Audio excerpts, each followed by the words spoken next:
Magandang araw po sa ating lahat. Sama-sama nating pakinggan ang Ebanghelyo ngayong araw.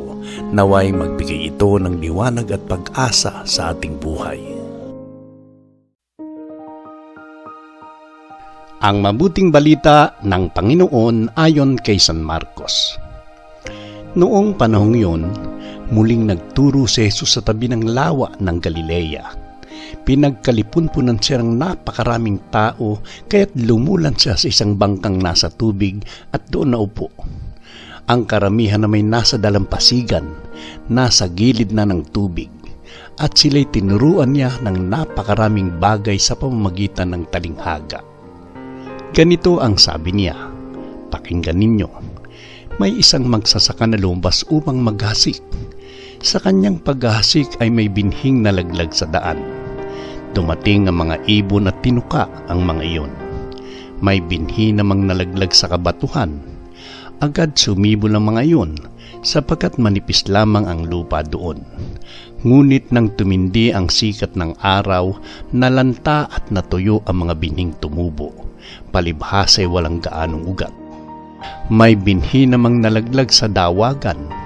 Lumago ang mga dawag at ininis ang mga binhing tumubo kaya hindi nakapamunga. At may binhing nalaglag sa matabang lupa.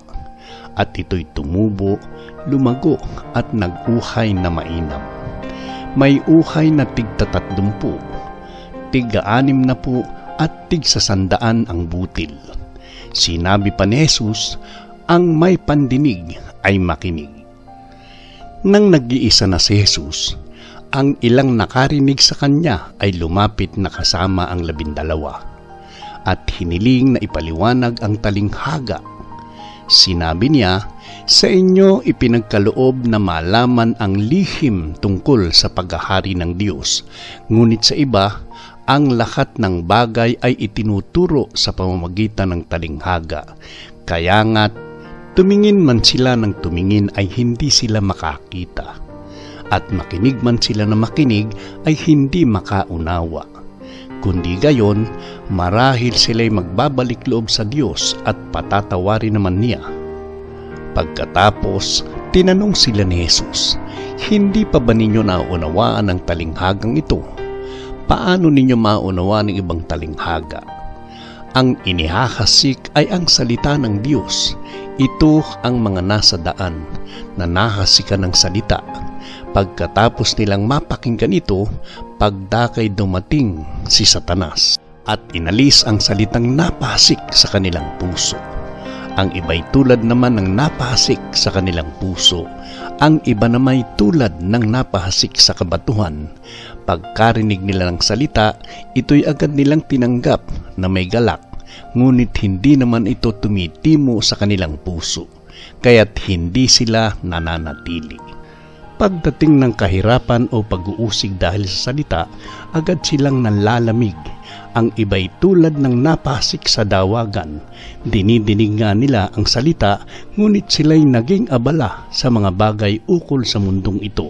Naging maibigin sa mga kayamanan at mapanghangad sa iba pang mga bagay. Ano pat ang salita'y nawalan ng puwang sa kanilang mga puso, kaya't hindi sila makapamunga. Ngunit ang iba'y tulad ng binhing napasik sa matabang lupa. Pinakikinggan nila at tinatanggap ang salita at sila'y nagsisipamunga. May tig-30, may tig-60 at may tig-100. Ang mabuting balita ng Panginoon. Mapagpalang araw ng Miyerkules po sa ating lahat. Sa talinghaga ng mga hasik, ipinapaalala sa atin ni Jesus na ang salita ng Diyos ay iisa, banal, makapangyarihan at nagbibigay buhay.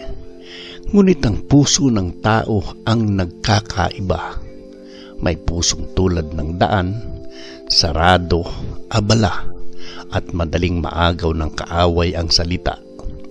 May pusong mabato, masigasig sa simula ngunit sumusuko kapag may pagsubok. May pusong matinik, nakikinig ngunit nalulunod sa alalahanin ng buhay, sa kayamanan at sa mga pita ng mundo. At may pusong mabuting lupa, nakikinig, tumatanggap at namumunga ng sagana. Hindi tanong kung naghahasik ba ang Diyos, sapagkat araw-araw siyang naghahasik ng kanyang salita sa ating buhay. Ang tanong ay, anong uri ng lupa ang aking puso? Minsan, tayo masigla sa pananampalataya.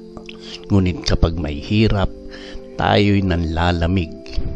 Minsan naman ay tapat tayong nakikinig, ngunit hinahayaang maagaw ng takot, pag-aalala at makamundong hangarin ng puwang na dapat sanay para sa Diyos. Inaanyayahan tayo ng ebanghelyong ito na suriin ang ating sarili.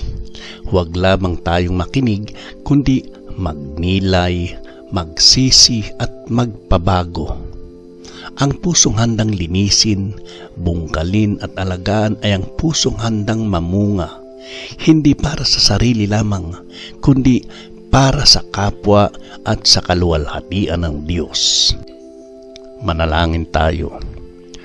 Panginoong Jesus, Ikaw ang manghahasik na walang sawang naghahasik ng iyong salita sa aking buhay. Humihingi ako ng tawad sa mga sandaling ang aking puso ay naging sarado, matigas o puno ng tinik. Linisin mo ang aking puso. Alisin mo ang mga batong takot, galit at pagmamataas. Bunutin mo ang mga tinik na labis ng pag-aalala, kasakiman at pagkakapit sa mundo. Gawin mo akong mabuting lupa, pusong marunong makinig, handang tumanggap at tapat na sumusunod. Tulungan mo akong manatili sa iyong salita, lalo na sa oras ng pagsubok at kahirapan. Nawa ang buhay ko'y mamunga ng pananampalataya, pag-ibig at mabuting gawa, upang ikaw ay luwalhatiin sa lahat ng aking ginagawa. Amen. Naway ang salita ng Diyos ay manatili sa ating puso at magbigay liwanag sa bawat hakbang ng ating buhay. Pagpalain tayo ng Diyos sa ating paglalakbay ng pananampalataya at naway palaging magningning ang kanyang presensya sa ating puso. Kung na-bless po kayo ng pagninilay na ito, inaanyayahan ko kayong mag-subscribe, i-like at i-share upang mas marami pang maabot ang salita ng Panginoon.